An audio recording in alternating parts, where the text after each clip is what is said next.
Kuliang, or Guling, is the name of a mountainous area in the suburbs of the city of Fuzhou in southeast China.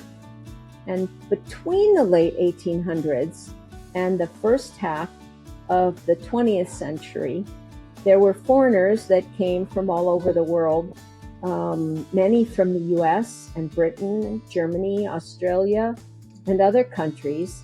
And some of them opened schools and clinics for the local people when they were spending their summers in Kuliang, because maybe they were a doctor during the winter somewhere else in Fujian province, or maybe they were a teacher, but in the summer they took care of the local residents. And the local residents built houses, and they also raised the food.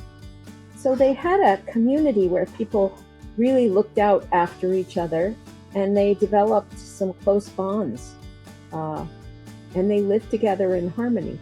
We have family ties to Kuliang.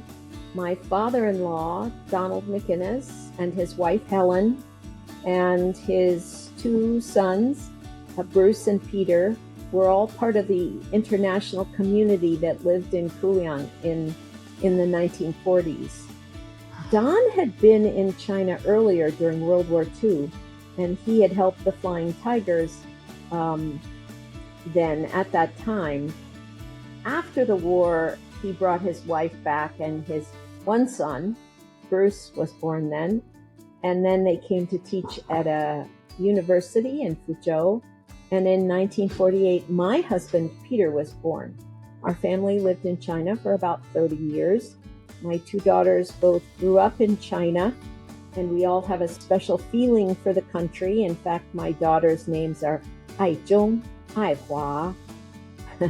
It means to love China. So from doing good things for the world, which you understand in these Kuliang stories, you can have a real sense of happiness. Their stories are inspiring, and I think they'll inspire people today to think about other people and not just ourselves.